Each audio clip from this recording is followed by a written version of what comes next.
Welcome to the Awe and Wonder podcast. We're on series 8 talking about AI possibilities, AI in education and assistive technology in AAC and everything that brings. Today we're joined by Mai Ling Chan.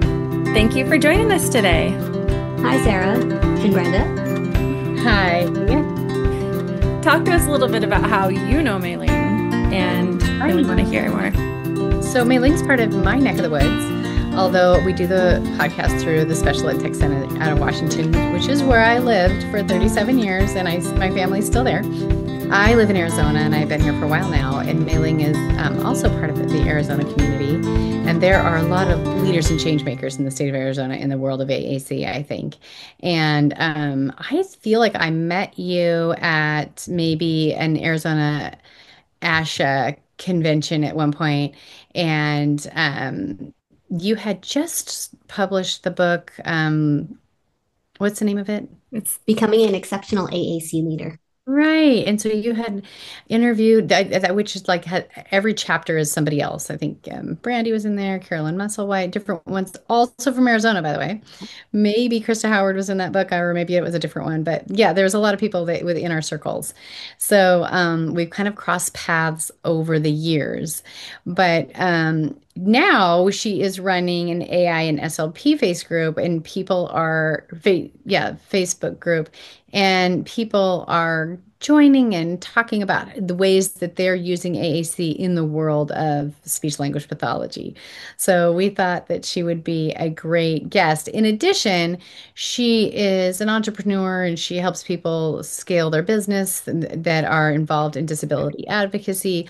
And she has her own podcast and did some really cool interviews regarding AI as well. So we're excited to hear what's going on with her, what she's learned in her research with the professionals in the field, and to kind of get another perspective on this. So welcome and thank you for coming. Thank you, Brenda. What a great intro. I feel like I actually did something.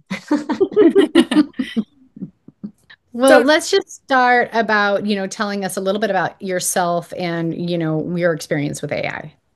Excellent. So I love technology, and I'm a little older than you would think. I do get compliments that I don't look my age, but I feel like now that I am older, that I do need to tell my age because that gives you a lot of background on me. So I am 53, which is wild. I can't believe I passed the 50 mark. But I have loved technology since the beeper stage. And so we have a lot of listeners who probably don't even know what I'm talking about. My family and I, we were one of those early adopters where my dad even, so he's older than me, obviously, and he loved the beeper stage. And so I learned how to like text hello using numbers, right? Wow, like, you were allowed to have a beeper. Yes. I was older then. I was home with the kids. I can remember that. So that was actually, but even before that, I remember my uncle, who worked for Johnson & Johnson at the time, he was into technology. He brought me a tower, which was huge, this big computer and a tome of code, and said, let's see if you like computers. And so I spent like an entire Sunday typing in all of this code, and the screen went blank. It came back and it said, hello. And I was like, that's crap. I don't want to spend all day just to get something like that. So I knew that I wasn't going to be a coder, which actually my parents were so upset because at that time, that's when it was like really big. You wanted your kids to go to college and learn how to code, So not for me, but loved being a user. And now I know that's like UX, right? Like, so understanding how things work and then going back and telling developers how they can make it better. But I've always loved it.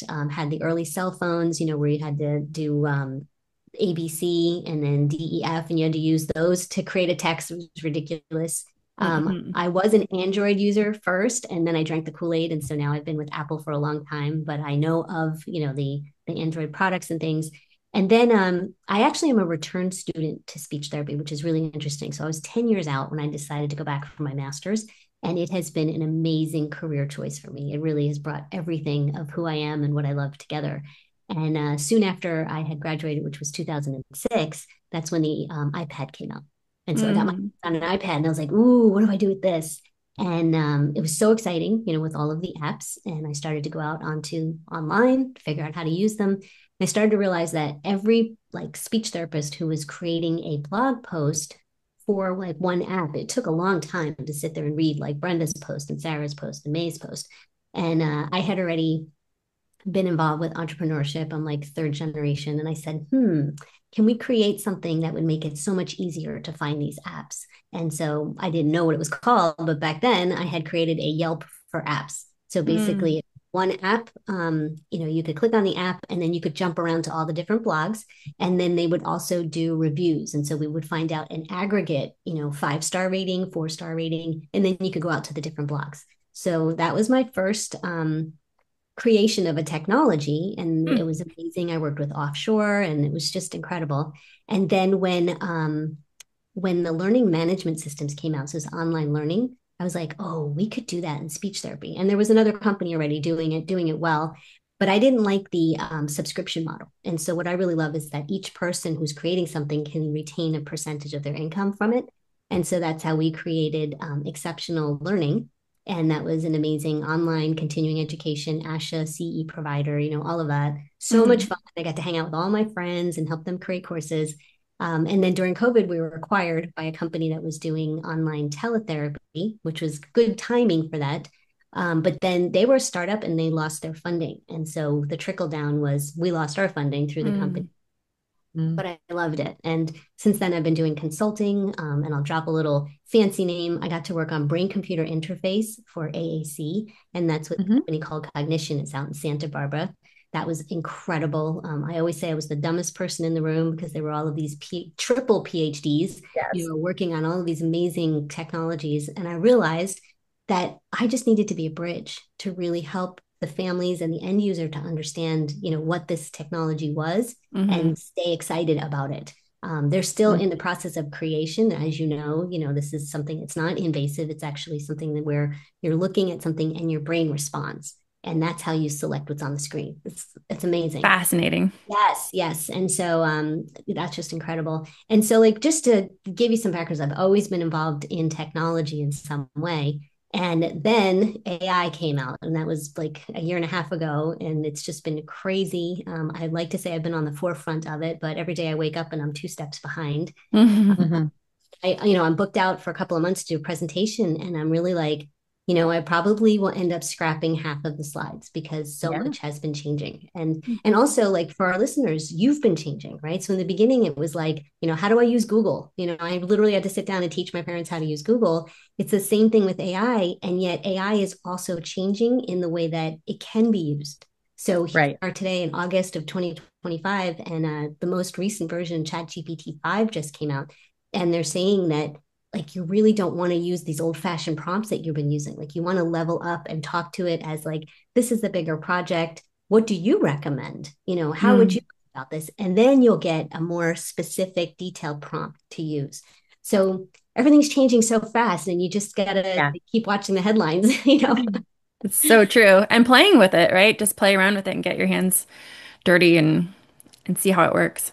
Yeah. What's funny is I was really focused on how do we use it specifically for special education, speech pathology, that I had forgot that I could use it for like at-home projects. And I could like ask it how to make dinner, like how to, organize my closet, like all of these things that I was starting to see other people do. And I was like, okay, let me take a step back and just be a regular person for a while, right? And now it's just blowing up. Now I'm like, oh my gosh, constantly telling my parents, my dad, my mom, like, just get on ChatGPT, open a project, and it's amazing. It is amazing. You have so much experience. Tell us about the Exceptional Leaders Network. We can see that for those who are looking at you, we can see that icon there, but will you tell us about that a bit? Thank you. So I have loved spotlighting people, and I do have the podcast that Brenda referenced. I've had that for 7 years. It's called the Exceptional Leaders Podcast. Okay. I have it for 7 years, and the first year I did every interview myself, so it was one a week. And you guys being podcast hosts, like what the commitment is on that, And I apologize to like my first 10 interviews because I was a mess. It's like, you got to move and just everything. But what I realized at the end of the 51 weeks was that not everyone was listening to podcasts back then. And that was 2018. And I said, all of these stories are so incredible and so thought-provoking and inspiring. How can I get these stories out? And so I thought, I'll just go back to a good old-fashioned book. And And when I started asking around, I found out that's called an anthology when you bring authors together. And I was like, okay, let me see what this whole self-publishing thing is, with Amazon. And so lo and behold, I didn't know what I was doing before and I figured it out. And so I created my first book and it was so well received. Not that I sold a million books, but that the idea was just it was so well received in that it was like, oh, I can like read so and so's story now, and they had a book that they could use and they could share. And I don't know, I just felt amazing from it. I was like, okay, I'm going to do this again. So the next was become an exceptional AAC leader. And that's the one that Brenda talked about. And I did. I started with all my friends. And so many are here in Arizona. And as Brenda brought up, I think it's a hot spot for AAC. It's just incredible. Right. So I had a number of people here and that it grew into a couple more people. So it was a little bit international. The third one I thought was going to be my last. That's becoming an exceptional SLP leader. And I thought this is my legacy. And so I brought, a bunch of people together, amazing speech therapists who had created iPad apps. So that's like Barbara Fernandez. I mean, she is like the OG on apps. And just a couple other people. Someone created a documentary on stuttering and it's internationally recognized. So it's just incredible. And then I thought I was done. And then I interviewed Dr. Lily Chang, who is the founder of the Asian Pacific Islander Caucus for ASHA. She shows up to my interview with my book because I had sent it to her and she says, you need to do another book. And I was like, oh, thank you so much. No, it's like herding cats. Like it's so hard, And so she's like, nope, you need to focus on the intersection of the Asian Pacific Islander culture and disabilities. And I'm going to help you. And I was like, oh, how can you say no to that? Yeah. So I did that and I'm getting to the network. So I did that. And the whole time you're behind the scenes, right? Like you're sharing somebody's story. I'm doing stuff on social media for them, like doing a chapter review, like all of this type of stuff. And I kept thinking, I would love to bring all of these people together to support each other because they are all just like us. A speech therapist who has a great idea, a person with a disability who started a nonprofit, a parent who created a product, all these people who did not come out with an MBA in business or technology or, all of us, and they are creating something. And so I kept having this idea that I could create something, but I always had this imposter syndrome where like, I wouldn't be enough. I'm not the one to start that, it should be somebody else. And finally, I just talked to a couple of people. I'm like, what do you think if I started bringing us together in a supportive network to support each other, right? And they were like, May, you're the one to do this. And again, I'm using this word bridge. Like I realize I'm a bridge between people, connections, ideas. And so the Exceptional Leaders Network was started last August. And it's been growing slowly because I don't want it to have 200 people, involved already. So we have about 50 members right now, and it's incredible. Everyone is so supportive. The cross-pollination of ideas, having each other on podcasts, working on products together. I mean, it has just been incredible. And so I finally see that I think we're ready, to start going bigger. And I'm so excited about it. So thank you for asking about that, Sarah. What a great idea. And I think Brenda and I agree 100%. Bringing stories, bringing people together, community, and sharing stories is so important just for life, right? But in our field and everything, that's really neat opportunity you're providing. Mei Ling, yes, I do feel like you've have a great awareness of your skill set in bringing people together and being a bridge between professionals and that and the families we serve. But we do try to have at least something somewhat student focused. So I'm wondering if there's a particular student, or in your case, maybe family or even professional, that inspired you in this direction. So I'll say that like over time and thanks to LinkedIn, I feel like I was one of the few speech therapists out on LinkedIn or in the early days. In the past, if you see somebody who's a speech therapist, they have like an egghead for a profile. And it's more and more they're actually seeing people, built out and sharing what they do. But I've been on there for a while. And so many students have reached out to me to say, oh, I love what you're doing with iPad apps, or I love what you're doing with this or that. And so I've picked up mentorship opportunities, like very disorganized. It's not like I'm set up in a certain program with it, but it's been incredible. And there's one student, her name's Yao Du, and she was in her PhD program. And she came to me at an ASHA conference where I had a booth and we were doing the apps. She came up to me and said, I am doing a research project and Yap Guru is part of it. And I was like, what? And so she talked about, how speech therapists find apps, and just it's a piece of it. It wasn't the whole study, but I was just so impressed. And we have stayed friends now. And I think she's been out for like 15 years, and she's an incredible leader, in the entire field, AI, stuttering, and the API caucus, just amazing student. So that's, if I have to think of one person, Brenda, it would be that person who came to me as a student, and then now like I just continue to learn from her. We presented a couple of times together, and I just have so much respect for her. That's amazing. So you've recently started a Facebook group called AI for the SLP. Will you talk to us about that? Yes. So I have a couple nerdy friends, and I will like send them stuff like, "Oh my God, did you see this? Did you see that?" And we realize that, we're just telling each other. Hmm. And they didn't all know each other. That's another cool thing. And so I would have to like pick, like, one friend is very into book publishing. She does children's books. She's a speech therapist. And then another friend has a software platform, a SaaS, software as a service.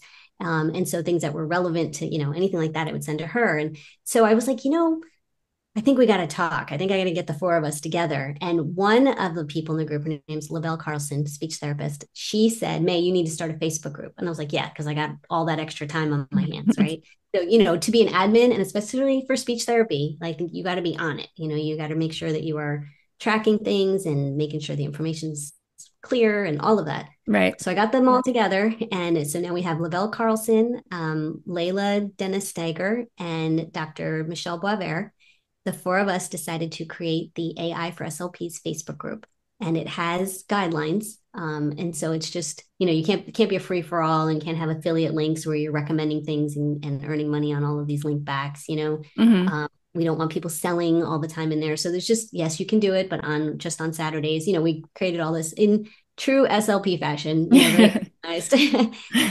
And yes, there are other Facebook groups for AI and SLPs out there. So for our listener, definitely, pop around. I think there's two others that you can check into, but ours has four different perspectives. So we've got Dr. Michelle Boisvert is a technology creator. She and her husband created Easy Report Pro, which is a software to create IEP reports, and it has an AI component.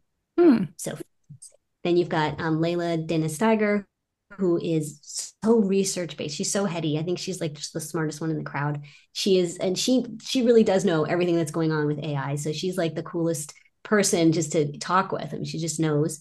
And she's more of like the tech side, and she works with tech companies. She does consulting. And then Lavelle Carlson, and I will say her age because I think it's so impressive. She's 79, Hmm. and she is cutting edge with using AI. She just hired a company to create a chat bot for her website about her 20 children's books that she published. So Wow.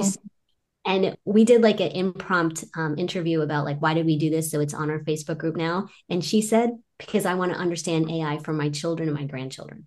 I love Like, that. so impressive. I know. And then it's me. And I feel like I'm like the runt, here. Like, I love AI. I love to present on AI. It's like, I'm not creating any products right now, but I'm here to support and to consult. And so we just have like four different perspectives. And you can tell by the way we share information. I love that. And again, you're bringing everybody together. Yes, that's what I'm saying. I finally realized it's me. I'm a Gemini party girl. Like, that's what I do. So, what has that group looked like right now? What are some of the top hot topics that are coming up? And Yeah, it's a good question. It's only been up and running for about 2 weeks, I want to say. And we were trying to be like, on Mondays we post this and Tuesdays we post that. That's not working. It's like, hmm. because things come up at different times. But Hmm. what I like is that in addition to the four of us posting things that catch our eye that we think are important and relevant for speech therapy. So that was the other thing, is we want to make sure it's not just, everything that's out there on AI. People within the group are starting to feel comfortable to do their own posts or polls.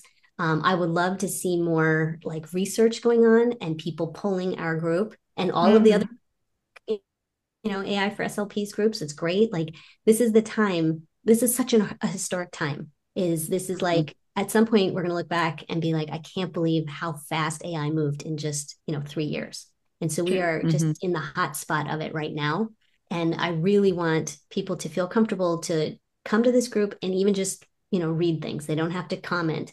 But if you are working at it, using it, Let us know what you like about it, what you don't like about it, how you're using it. I want to be really careful. Like, I don't want people feeling attacked, like, oh my God, I can't believe you're using it for that, that's so unethical. Well, Hmm. this is space for that, like for someone to use it and then someone to say you may want to take a look at privacy issues or things like that, because this is where we're learning, and Right. a lot of people aren't thinking on that wavelength right now. And so that's a lot of like the presentations that I do is this is how best practices, how you can use it, because we don't have any guidelines, right? So we've created best practices, and then let's look at what are ethical considerations that should always be in the back of your mind related to this technology that you may not be thinking about.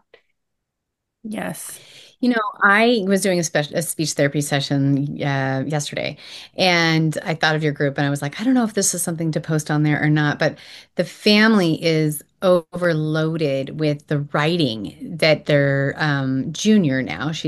I think she's junior. Actually, she might be a sophomore, but she's in general ed classes, and so she's in 10th grade English, expecting to kick out some writing assignments, and And very few very not many accommodations are being made for speed and accuracy for her in the sense that she is expected to still write like a page. and And she's an she's I AAC Yes, user. Yeah. eye gaze AAC user 84 Unity. And so we were talking about, and right at the moment, PRC doesn't have an integrated AI components other than word prediction, and it's kind of what's already been on the market for a while.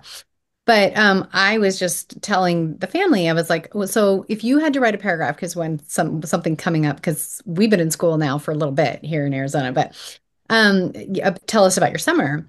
And so she, says beach, California, and I say, okay. She can spell, by the way. If I gave her a half an hour, she could write a sentence that included that. So I said, let's use AI and put in your core, your main words, and I'll read you six different choices about kind of the one you want to edit. And so then she picked a sentence, and then we went by it word for word. Like, okay, so it says, and I said, what did you do at the beach? Did you get one of those wheelchairs that has like the wheels and whatever? And she went to actions and she said, walk, because she is doing some supported walking that she's super proud of. And so the AI comes up, we strolled along the sandy beach of California or something. And then she's like, no, walk. I don't like stroll. I don't stroll, by the way. I walk. And I want everybody to know I walk. And I was like, okay, yeah, let's change that word. So even just that, even just like let's get a base sentence so you can edit. As a speech pathologist, I'm going by word for word. Do you like this word? No, let's do synonyms. Let's use AI right now to do synonyms for stroll and see, because in your device you only have so many words that sound like walk, right? And then she corrected it. It said, and listening to the waves crashing on the rocks, and she said no there, and I was like, oh, it's California, it's probably no rocks, and so she ended up co-authoring that sentence with the support of some language through AI, but very much was her sentence. And her parents were like, oh my gosh, did she write all that? And I said, she co-authored that with the support that she deserves to have, because not all these words are in her device and they never will be. And she has a thought in her head right now and an imagery of her experience, and this vocabulary but best represented the imagery that she had. I wasn't there. You were. How accurate is this? And they were like, exactly what happened. We Hmm. walked on the beach. She was so excited. The wind was blowing. She liked the smell, like all the things that were in the sentence.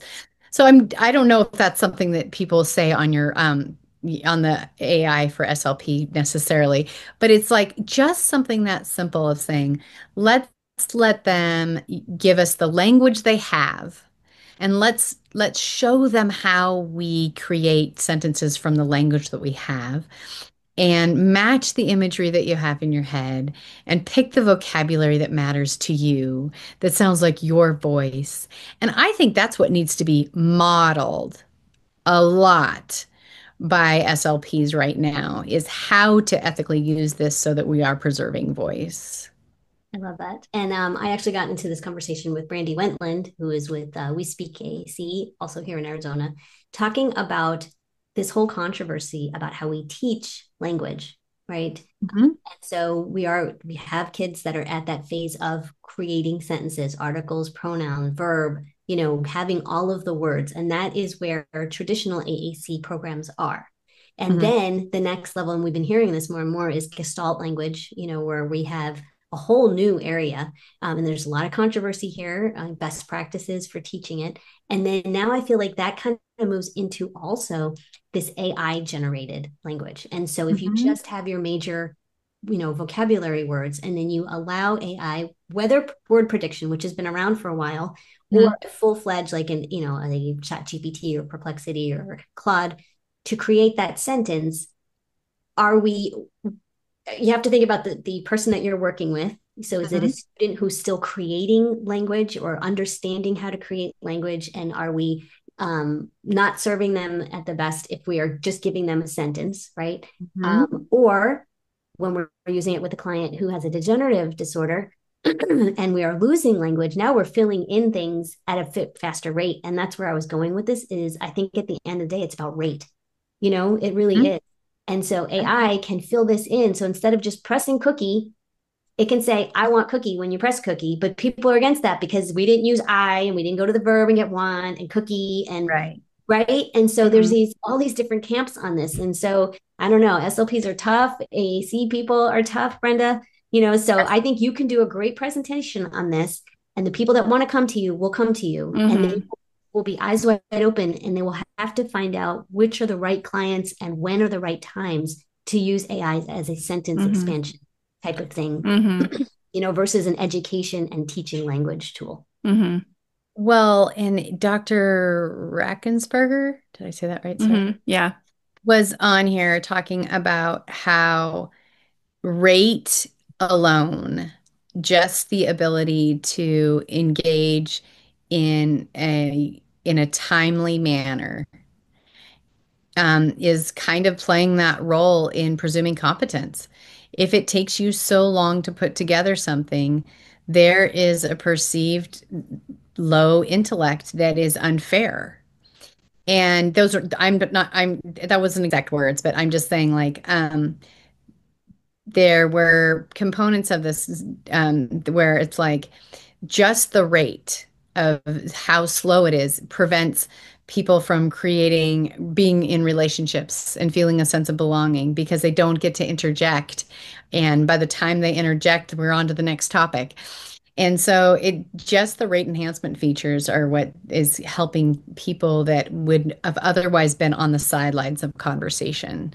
And I think the point of, I think, AI and the SLP is, what are you measuring? Kind of going back to word prediction. If you're measuring spelling, they don't get to use word prediction. If you're not measuring spelling, word prediction is a rate enhancement feature, right? You can get out your words faster. So I think the other thing we have to do is remind people that it's important to know what we're measuring, what the goal is of each activity in speech and language. If the goal is that we're teaching all subject verb predicate, then we're teaching subject verb predicate. We were having them locate those things. But if the goal is something different, right? If the goal is to create something, a sentence with descriptive language that's not included in their device, then we need to use other resources. And we also have to remember that all children have access to AI now in some form. And so are we limiting our children with speech delays by not allowing it and create Okay. a bigger gap? I love what you're saying, and I'm going to add something that's kind of way off there. But so we all knew our address and our phone number growing up. We did. And you know what, kids today, you know what they know? Mom. What's your mom's number? Mom. Isn't that Yeah. fascinating? Right. Yeah. I tell you, I don't know my grown kids' telephone numbers. Right. It's under their name. It's like, Right. right. Right. So Yeah. the world is changing, like you're saying, like they just have access to it, from the minute they get out now. I mean, technology and the way that we look at things, even texting. Like I just texted BRB to somebody and they know what that means, right? So to go back and be like, wait, May, you were not using best practice language. I mean, it Right. is a wreck if you really look at the, eighth graders right now, how they're texting, their spelling is just crazy, but that's the cool part of it. Hmm. Right. And I think, May, what you said before was something like, you know, we have to look for what's right for the AAC users and what the AAC users want, right? So it is an individualized thing as well. What are what people how people want to use it, how they choose to use it, and they get to decide, this is no, I don't want that to predict, or yes, I do, or only when I'm telling jokes so that it's quicker and you know, or only in certain situations. And so I think that's really important. And the more we can hear from AEC users about how AI is being developed with AAC and what their perspectives are on it is so important. Um, So I'm also going to little plug. I'm the co-committee chair for the ARSHA, the Arizona Speech Hearing Conference for 2026. And our keynote speaker is Tim Jin, and he uses AAC to speak, and he accesses it with his toes, which is incredible. mm, And he has now moved into policy support and things like that. I just love his space. So he's going to be talking and kicking off this conference. And the conference itself is all about lived experience. And so now to submit to be a presenter, you need to agree that you will either have a co-presenter who will be sharing lived experience, you will be sharing lived experience, or you will be including videos or stories, things like that. So it's wow. not just, this is what I think you should do, and here's the research behind it. We also want that like next step. And so I'm so excited for Yeah, you to experience that and for him to start it off. And that's oh, the other thing amazing. I want to say is he hates word prediction because he says, May, I never say the same thing twice. He's like, when you're talking to someone, do you have this thing? It's like a canned response that you say to people. And I Hmm, was like, when I think about that, I mean, maybe there might be a couple things like May-isms, but he said everything I say is unique. He's like, because I'm that special. And I was like, of course they are, right? When you think of it like that. So that's why these, when you have these rote phrases that we can do, we can have these saved things. He's saying that's not helpful. So hmm, for word prediction, that's been around, but also still like kind of leads you in a certain path. And we have that option as people who don't use AAC. And sometimes I'm like, oh yeah, that's a good idea. I will use that. But most of the time, I don't use word prediction for texting right, or writing. right. Oh, that's so interesting. When is that conference? It's April of 2026. Okay, we'll definitely put a link to that. That's such a great idea to have all user perspective as your speakers. That's AAC users. How exciting. I think it Hopefully we'll might be be seeing the first more of of its that. kind. Hmm? Yeah, I'm super excited. It might be the first of its kind. And I will give myself a little plug on there is that I really love the AAC theme of nothing for us without us. And so we Mhm. started that is how we started thinking about it. That's great. Yes. May, you mentioned something about we were talking about prompts and how we use AI, and you were talking about how now it's starting with a more broad prompt. Can you talk about that a little bit more? Yeah, so Chat GPT 5 just launched this past week. And what they're saying, this is people that are using it at a higher level, is to think about it as like a project assistant where you sit down and say, okay, I'm going to be putting together activities for a student that I have who is working on the letter S in the initial position. What are some ideas? So, like you start there. What are some ideas that you would have for activities and homework, something like that. But I will say, like, that's a great idea. Sounds great. But if you don't train the GPT to be, you are a expert in speech pathology and give it some resources and some links, it is kind of all over the place. Like sometimes it'll give you SH words instead of just S. And I don't know how these things slip in there, but we do call them hallucinations. But this is like, it's not making it up. It's just wrong. Hmm. So I don't think that ChatGPT raw out of the box is good for this. It's just I'm trying to give you like a speech therapy idea. Right, If you're going right. to use for AAC or speech therapy, you have to give it information, your own information, PDFs, things that you've written, whatever, to give it these guidelines to help it to really become an expert and then to really be able to create the resources for you. So you're providing the information to ChatGPT, but then you're asking a really broad, open-ended question as your prompt. Yeah. So again, this just started this week. And so when I did it, it was like, okay, May, you're going to want to, and then it gave me a whole bunch of things and gave me some options. And it was like, oh, okay, cool. I wasn't even thinking about that. Flashcards and take home homework. And do you need it in another language? And so it was like it's trying to, what they're trying to say is that ChatGPT is just even higher than what the four version was. So Hmm. four was like you tell it what to do and it's going to go do it. This is more of like it can think with you. And it literally says thinking. It says ChatGPT 5. And then when you put in your prompt, it says thinking. Hmm. Interesting. It's all just, it's so amazing because, I mean, like you said, this is still so new. And then so many versions have already come out of many different, you know, AI options. But I just can't help but think like in a year from now, when we're having the same conversation, what it's going to be like. So, Yeah. And I've been doing polling since I started. So back last January, no, June. June is when I did my first big conference last year for SL speechtherapypd.com. And I did a poll. How comfortable are you with AI? So it was like not at all, getting there, and very. And at most 90% was at not at all. And then hmm, I did another one this spring for LA Unified School District. And it was the 50% average was in the getting there. Like they're now using it. And so interesting. that would be amazing. How long is it going to take for everyone to now be like, oh, I'm good. I don't need any more AI webinars. Right. Right. You said that you had some best practice rules. I'm wondering if you have some guiding principles around that just that have endured kind of all of the changes that we have in technology, that regardless of the next great thing, what do Mm. you consider to be just kind of guiding principles in the field? It sounds really simple, but do not copy and paste reports information into ChatGPT or any of these programs that have your client's information. So people don't Hmm. think about it. They're like, oh, I'm just going to save this as a PDF and I'm going to upload it and now take that and help me write new goals. And yeah, it sounds cool, but you need to redact all that personal information. And there are people that are forgetting that step.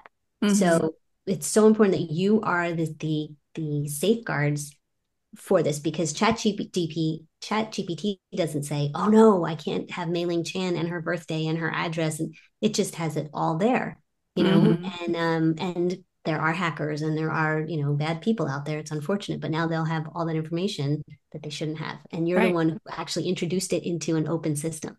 And Right. so, if nothing else, Brenda, we're still at that place.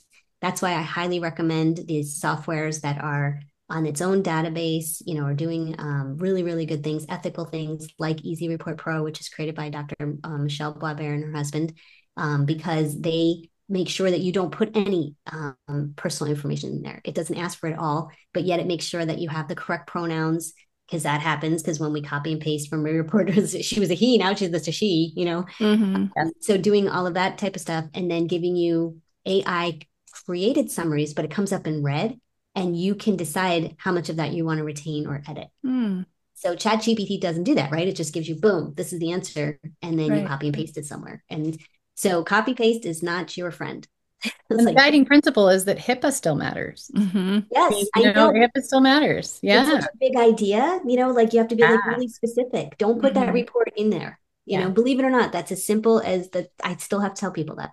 It's so Yeah. true. Yeah. And our families and our students trust us with their information, right? Yeah. Definitely. I'm glad you brought that up. What mindsets or systematic hangups do you think we need to avoid to stay creative in solving problems here? I Okay, so I've developed several tech systems, and I always say I'm developing it for grandma. And the new person I'm working with starts to laugh. I'm like, no, really, consider your grandma. You just sat her down in front of your, new program, and can she use it? And I Hmm. think about what is it, Cloudy with a Chance of Meatballs by Disney, and he tells the dad, he's got the dad going to his lab to get something. And he goes, take the mouse and drag it across the screen, and his dad puts the mouse on the screen and drags it across the screen, Hmm. right? And so like that's where I feel like we always have to be thinking about the person who's using it is not a tech wizard, right? They're brand new to it. And that's the lens that we have to keep teaching on. And then we get people like you guys, that what you're doing, and that's great, but you level up to that person. But always start at that like 0 to 1 spot and find out where they're at, before you go to the next place. And so I think that we just got to keep doing that when we're creating new systems, when we're looking at processes, is does Hmm. that person really understand AI before we can start building on it? I love that. It's been this way in my whole career, right? You meet with the tech people and they're so brilliant and they write code all day and they understand this like nobody's business.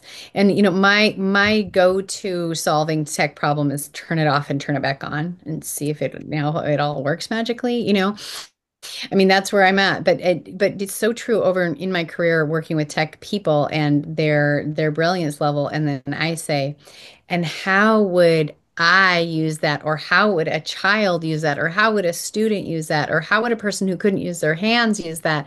Even I was at ATIA and I was at a vendor, and they said, "Oh yeah, no, you can do everything with these switches." And I said, "Really?" Like they're like, "Yeah," and they're in a Word document. And I said, "Okay, great. How do you cut and paste?" And they go, "Oh, this one's cut and this one's paste." And I said, "Yeah, but there's not click and drag. So show me."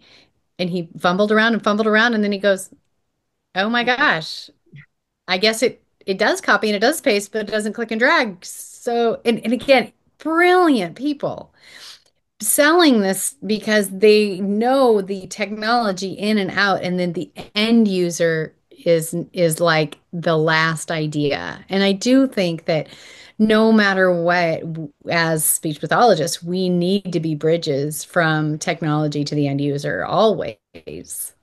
Exactly. Well, I'll do one more plug.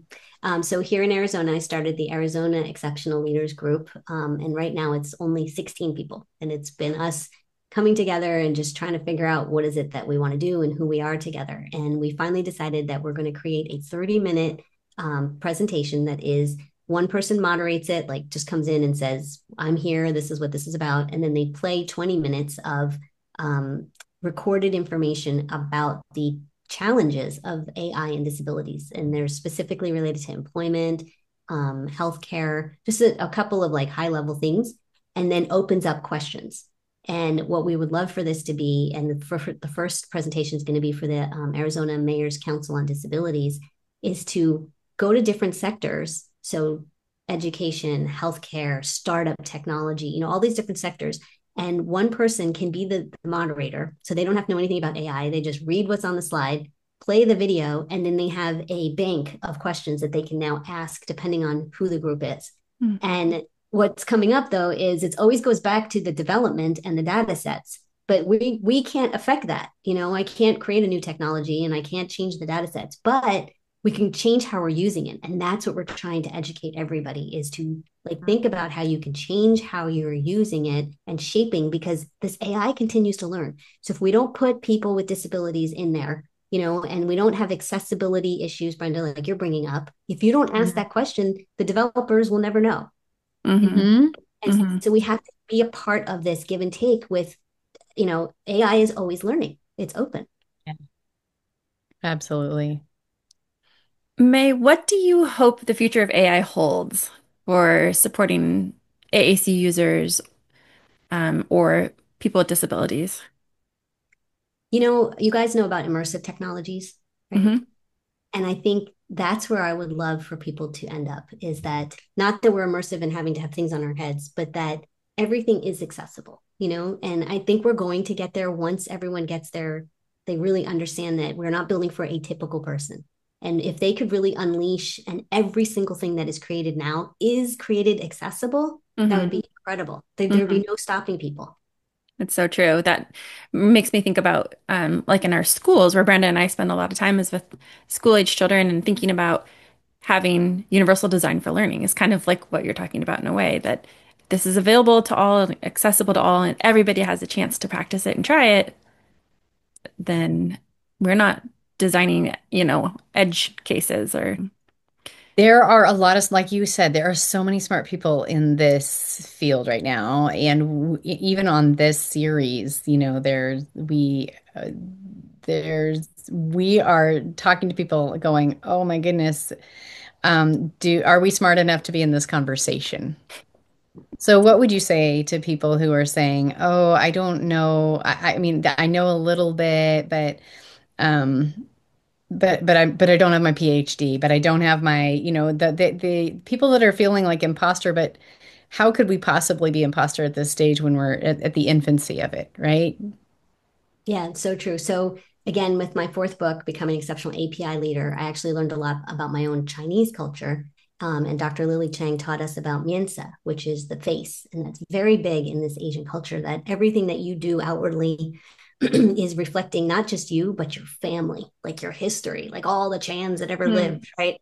And it's crazy how they bake this into you, like, oh, and don't let anybody know that you're not perfect. Like everybody, all my family is perfect.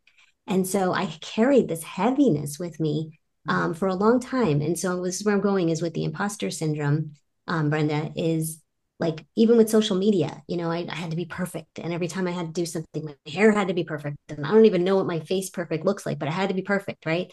And I started to realize, like, oh, this person's laying in bed and doing a social media post, and it's cool. And I'm like, wow, that's my friend doing that, and it's relatable. And I started to realize, like, that's what we need for human connection is being vulnerable and being transparent, right? And so when I was working at Cognition, I don't think I talked for 3 months, being on those calls and listening to everybody. I was like, I have no idea what they're talking about. I have nothing to add. Right. And so talk about imposter syndrome, and really feeling like I didn't know. Once I got my groove and I was like, wait a second, you guys have no idea who you're creating this for. Have you even talked to a person with cerebral palsy? Like, do you even know what that looks like? And so then I was like, oh, that's what I need to do. And I started doing interviews and I started having people like Lydia Colley, Dolly, on there. And she actually did a video for them and said, if I could use this software, this is how it would change my life. And people cried because they were like, oh my God. I'm like, yes, like I brought them to your doorstep. And then I finally realized that this is my gift. This is who I am. Like I can see the gaps, I can make the connections. And so for anybody who has this imposter syndrome, like I'm afraid of AI, I don't know how to use it, you can't break it. Like, so there's the first thing. You're not going to break it. Just try it. And you can do it in the comfort of your own home. So nobody knows. It doesn't have to be public, right? But the more you use it, the more you understand how to use it. You're listening to episodes like this. If you really, really want to know, there's great training programs out there. I'm sure Brenda has something.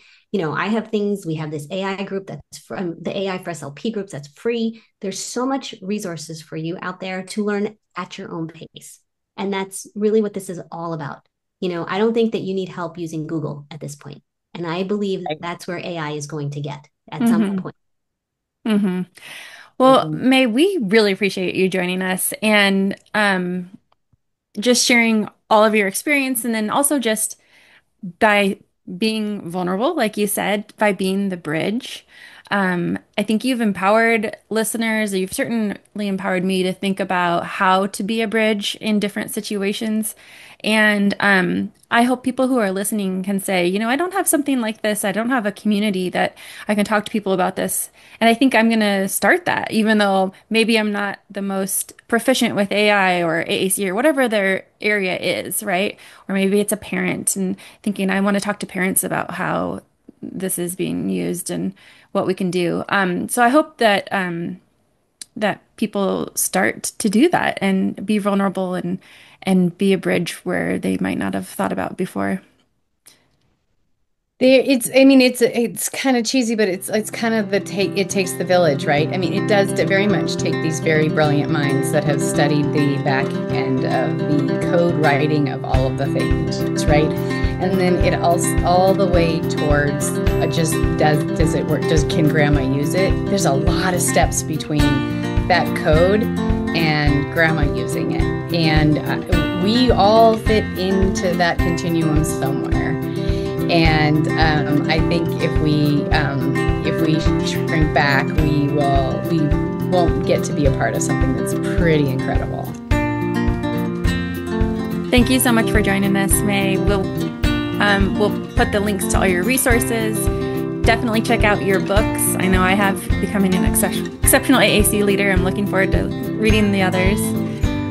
Thank you so much. Yes, thank you for coming on. Thank you. It's been great being here with you guys. I'm so honored to be on your show and talk to your audience.